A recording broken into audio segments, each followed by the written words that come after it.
निकाय चुनाव को लेकर उत्तराखंड कांग्रेस ने जारी किया वचन पत्र। विकास के लिए सामने रखे 26 वचन। नमस्कार, आप देख रहे हैं UK 24/7 न्यूज। वहीं पूरी खबर देखने से पहले हमारे चैनल UK 24/7 न्यूज को YouTube पर सब्सक्राइब कर दें और Facebook पर फॉलो करना ना भूलें। उत्तराखंड में आगामी 23 जनवरी को होने वाले नगर निकाय चुनाव के बाद सभी निकायों की सूरत बदलने को लेकर कांग्रेस प्रदेश कमेटी ने सोमवार को अपना वचन पत्र जारी किया। वचन पत्र जारी करने के दौरान प्रदेश कांग्रेस कमेटी के अध्यक्ष करण महारा, पूर्व मुख्यमंत्री हरीश रावत, निकाय चुनाव सह प्रभारी सुरेंद्र शर्मा, अखिल भारतीय कांग्रेस कमेटी के महासचिव गुरदीप सप्पल, महानगर कांग्रेस कमेटी के अध्यक्ष जसविंदर जोगी, पूर्व मंत्री हरक सिंह रावत भी मौजूद रहे। कांग्रेस ने अपने 26 वचनों में पहला वचन हिमालय ग्लेशियर पिघलने से जलवायु परिवर्तन की वजह से बढ़ रहे प्रदूषण, तापमान में वृद्धि की दिशा में काम करने का लिया है। दूसरे वचन में उन्होंने सभी निकायों में शुद्ध पेयजल की आपूर्ति के लिए वाटर प्यूरिफायर प्लांट लगाने की बात कही है। इसके अलावा मलिन बस्तियों के नियमितीकरण एवं पुनर्वास के लिए 2016 में कांग्रेस द्वारा बनाए गए कानूनों को लागू करने के लिए दबाव बनाने, नगरीय क्षेत्र में यातायात व्यवस्था को अच्छा बनाने, निकायों में पर्यावरण सुधार के लिए मोहल्ला स्तर पर समितियां गठित करने व पौधारोपण, टैक्स प्रणाली की समीक्षा के साथ आम जनता से सुझाव लेकर उनमें सुधार किया जाना, निकायों में CCTV, निकायों की जमीन पर हुए कब्जों को हटाने सहित आदि वचन लिए गए। देखिए पूरी खबर हितेश शर्मा की UK 24/7 न्यूज के लिए देहरादून से। इस वचन पत्र के माध्यम से हमने प्रदेश की जनता को कुछ वायदे किए हैं और कुछ याद दिलाई है। याद ये दिलाई है कि आप उस प्रदेश के नागरिक हैं, उस प्रदेश के रहने वाले हैं जिस प्रदेश के शहर इस देश के सबसे सुंदर शहर माने जाते थे।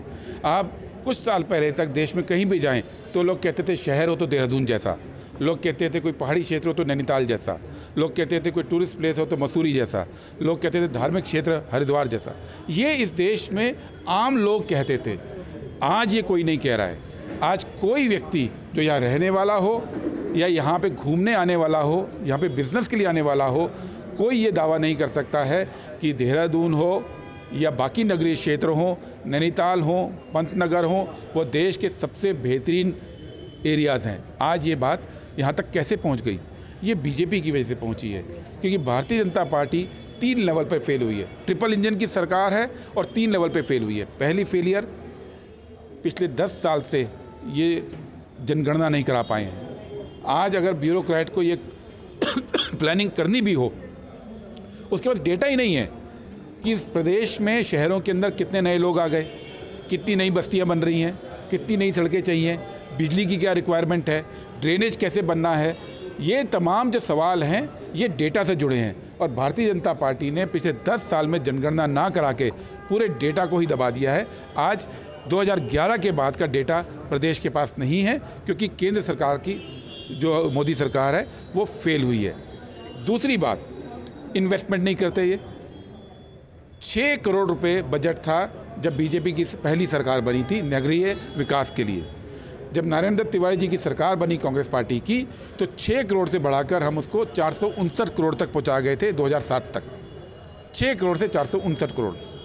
अब 2007 से लेकर 24 के बीच में 14 गुना बजट बढ़ गया है। GDP 14 गुना बढ़ गई है, लेकिन शहरी विकास का बजट केवल 2.5 गुना हुआ है। तो आप बजट ही नहीं लगाओगे तो विकास कैसे होगा? और तीसरा जो फेलियर रहा है कि जो बजट लगाया भी है वो भ्रष्टाचार की भेंट चढ़ गया है। भ्रष्टाचार का हालत ये है कि इस देहरादून शहर में आप सवाल पूछ रहे हैं, यहाँ आज भी सिटिंग मेयर BJP का है। वो इतना बदनाम हो चुकी है BJP करप्शन में कि मेयर का फ़ोटो तक वो नहीं लगा पा रहे हैं पोस्टर के ऊपर। मेयर उनके प्रचार से गायब है, क्योंकि उनको पता है कि मेयर की शक्ल देखते ही जनता को भ्रष्टाचार का चेहरा दिखता है। ये बात सच है। भ्रष्टाचार के जो पूरे मुद्दे हैं उसको हम लोग उठा रहे हैं और आने वाले समय में हम 3-4 इश्यूज़ पे काम करने वाले हैं। एक, ग्रीन उत्तराखंड के ऊपर, दूसरा सुरक्षित उत्तराखंड के ऊपर, तीसरा जो बस्तियां हैं उसको रेगुलराइज करना चाहिए, क्योंकि लोगों का अधिकार है, वो राइट टू शेल्टर लोगों को भारत का संविधान देता है, वो होना चाहिए। महिलाओं की सुरक्षा के लिए सीसीटीवी का नेटवर्क होना चाहिए, बच्चों की पढ़ाई के लिए लाइब्रेरी का नेटवर्क होना चाहिए। ऐसे लगभग 26 वायदे कांग्रेस पार्टी ने आज किए हैं। गांव की गलियों से शहर के शोर शराबे तक हम लाते हैं सही खबर आप देख रहे हैं यूके 24/7 न्यूज। खबर वही जो है सच सही।